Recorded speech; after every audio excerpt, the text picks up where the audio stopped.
So as we all know, or as we might not know, the Bible has some really juicy Bible stories, okay? And we're going to be looking at some of those stories. We are going to be looking at some of those interesting Bible stories, okay?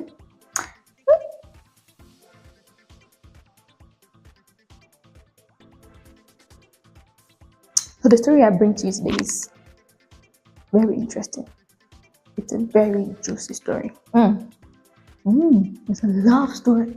Don't you all love some love? Because I love love, okay?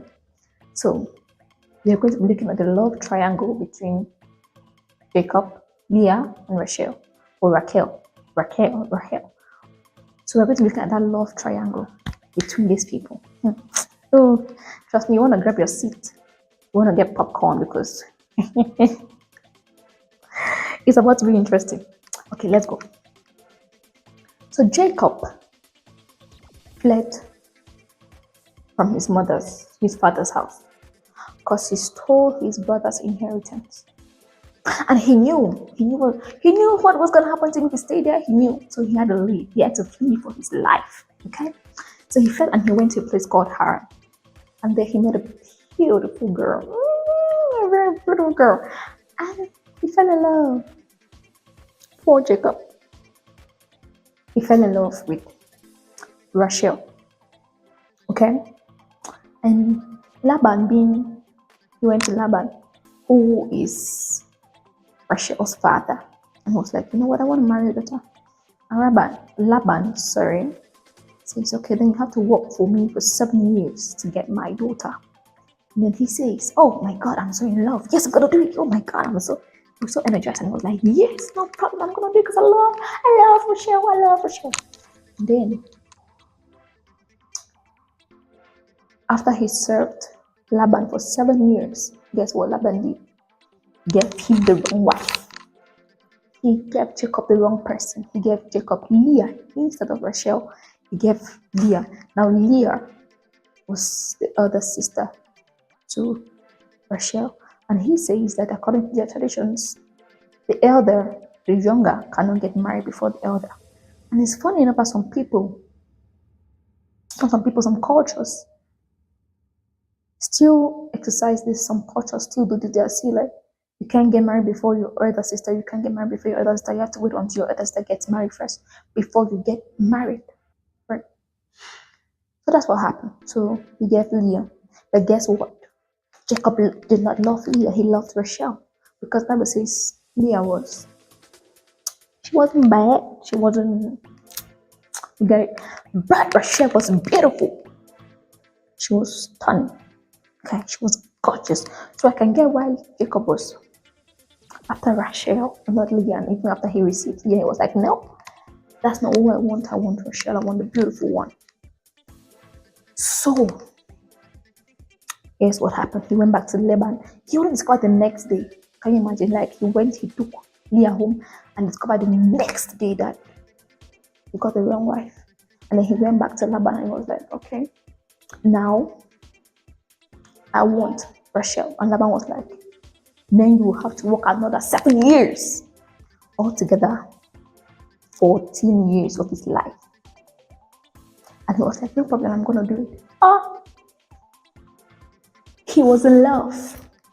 I want somebody to love me like that one day. He was in love. He was like, even if it takes 50 years, I'm going to do it. As long as I get Rachel, I'm fine. And the Bible says that these 14 years to him seemed but a few days. Do you know what that means? My dear was just feeling like he was so in love that he didn't feel like it was work. He didn't feel like time was going. He didn't feel like 7 years or 14 years was too much to give in order to have Rachel. So he gave him the 14 years of his life, which seemed to him just like a few days. But to me, it's not. Love. I mean, I'm happy for her. I am. She found love. And then he married Rachel. But then he did an error. And he would treat Leah badly because he didn't love Leah, you understand? He loved Rachel. And guess what God did? God says, okay, since you love Rachel more than you love Leah, and you're also open to show it, I'm going to make Rachel barren, and then I'm going to make Leah fruitful. This is God. God sees everything. He sees, trust me, he sees. And God said, I'm going to make Rachel barren, I'm going to make Leah fruitful. And Leah was barren, obviously. And Rachel gave birth to sons and sons and sons and sons and sons and sons and sons. And then at some point she was like, oh, I think my husband, because whenever she would put to birth, she would say, oh, now I've given birth and my husband is gonna love me. Jacob, of course, is gonna love me, but I feel like that never happened.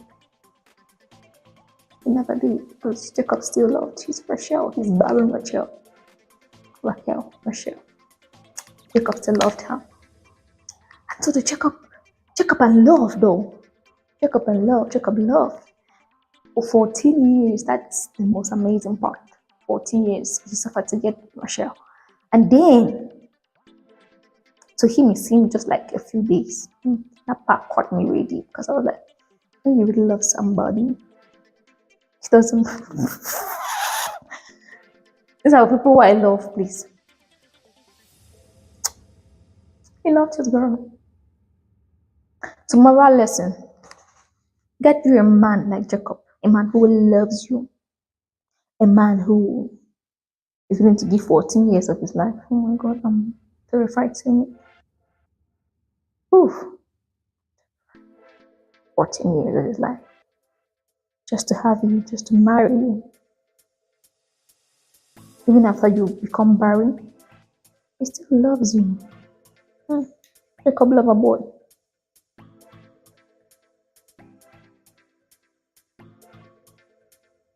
Well, I hope you enjoyed that story. I hope you did because I'm still fascinated by it. I'm still like, that was love. So I hope you enjoyed it. And that is just the tip of the iceberg because we are going to be getting and digging into Bible stories. Anyway, until next time, I am your girl, Sambam Larisa, and keep watching at Blaze TV. I'm missing you. Keep watching at Blaze TV.